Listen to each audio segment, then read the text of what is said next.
What's going on, everybody? Eric Bourassa here, and today I want to talk about how to jam with yourself. Because a lot of guitar players I know and work with are great at playing some cool licks, they can play some neat chord progressions, but they can't just sit down and just jam. And I think jamming by yourself is one of the most important, well, jamming with other people, just the ability to create music without planning ahead of time to a great extent is one of the most important skills I think you can have as a musician. It's kind of like in speech, learning how to have a conversation with somebody. It's like, great, you can learn how to write, you can learn how to read, you can learn how to say words to people with correct grammar and sentence structure, but that doesn't necessarily mean you're a great conversationalist, and it may negatively affect your ability to make friends. So, case in point, right? So in music, it's the same way. It's like, great, you can play some exercises, you can play some fast runs, you can strum some chords, but can you just get together with a group of people or be hanging out by yourself and just start riffing, just start jamming? So I want to give you some simple tools today that you can use to start jamming by yourself. So the first one, this is not so much jamming, but this is one of my favorite things to do, is I take a power chord on strings 6 and 5, and I just start sliding it around, and I add the open fourth and third strings to it like this.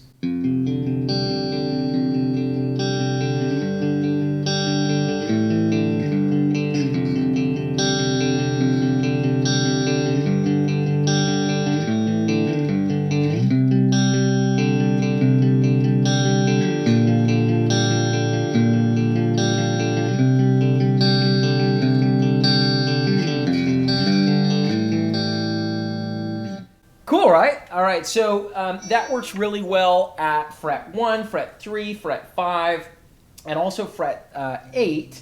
So that's like you're in the key of C, and it's like you've got your 4 chord F, your 5 chord G, your 6 chord A minor, even though we're just doing power chords, and then your 1 chord C. But then you can also go to the flat 7, that B flat. Super cool. And then you could go to the D, the E. You can kind of experiment with it. You can also do it on the 5th and the 4th strings. So we might do something like this. And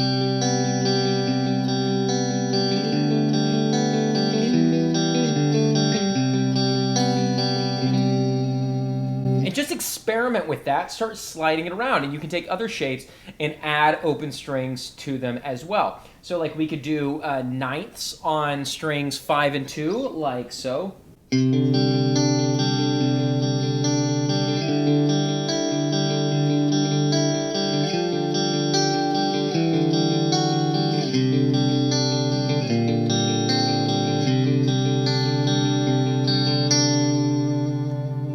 And then you start mixing and matching. I mean, the world is your oyster from there. But the only way to get good at it is to just start doing it.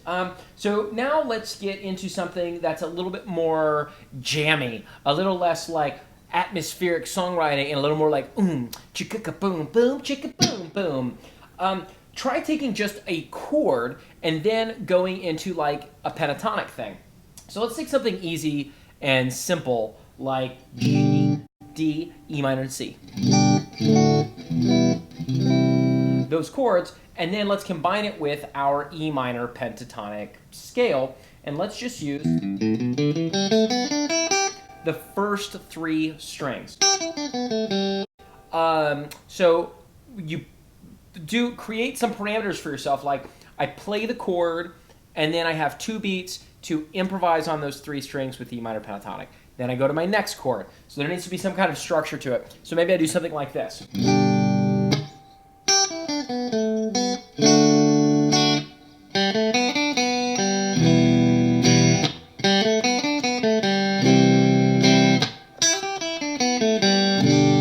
Okay, and you just start simple with that, and then over time, you begin to add a little more complexity to it. Start adding some slides, start adding some vibrato. So maybe I do something like this.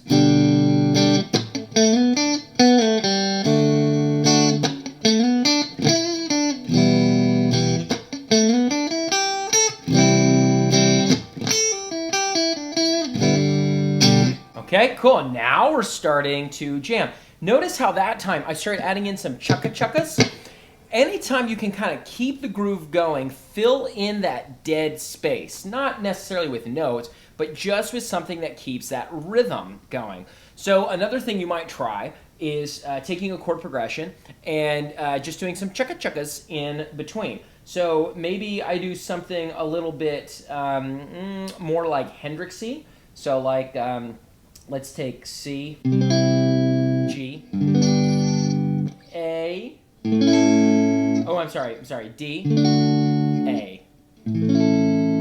Okay, because this is like in Hey Joe. This is going to be really similar to that. And let's just start simple, right? So.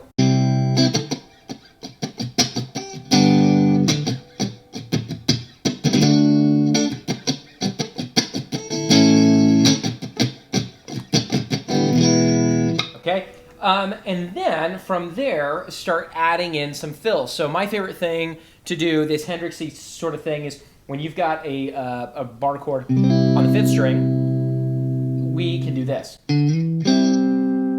Great. There's other things we can do, but for now,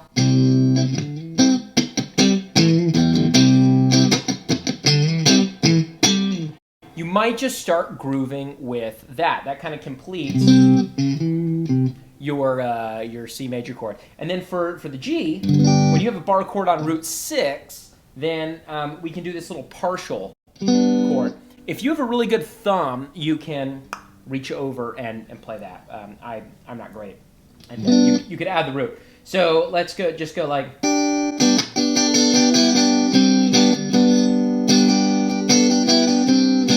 Right? Way more interesting than just. Okay? So we're going to do that with C and G.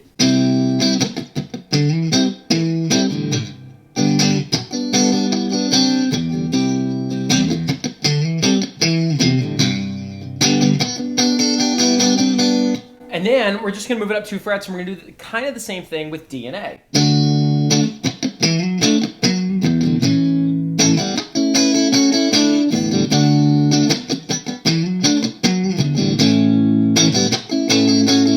Of course, if you have a strat with a good clean tone, it's so much fun to just riff on that. And at first, if you've never done this before, it's going to feel kind of clunky, and it's just not going to groove. It's going to feel more like this.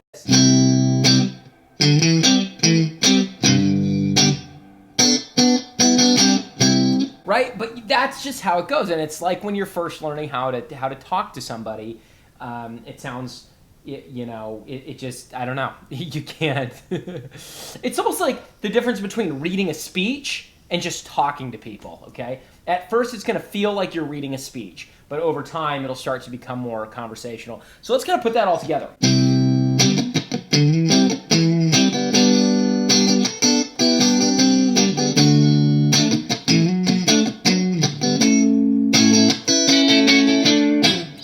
Whoops, and I've switched my pickup. So that's it for today. I'm going to stop there. Let me know in the comments below if you'd like to see more examples like that, if you have questions about it. The best advice I can give you is take those examples, start with that, and just do it a lot. And it's gonna feel clunky, and just be okay with that, and just do it over and over and over again.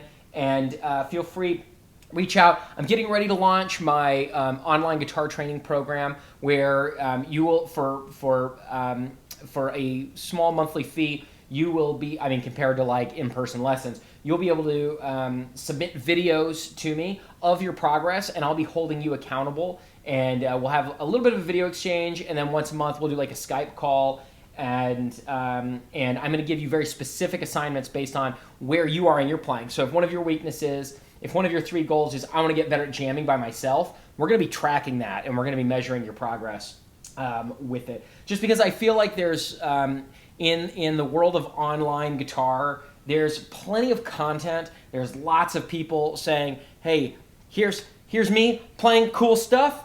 Here's the tabs. Buy my product. Good luck, right? But I don't want to do that. I think there's enough of that, and I just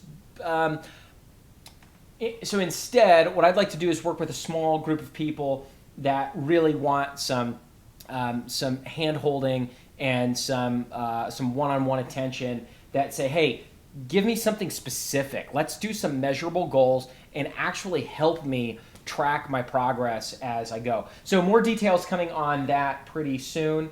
I hope you guys have a great day. Don't forget to like and subscribe, or dislike, whatever. If you don't like it, say, this guy's terrible. That's cool too, but let's talk about it in the comments below. We can start some internet flame war debate. I'm just kidding. I'm not interested in that. But let's talk. Let's hang out. And as my great Aunt Porpoise always says, Alita Battle Angel is one of the best.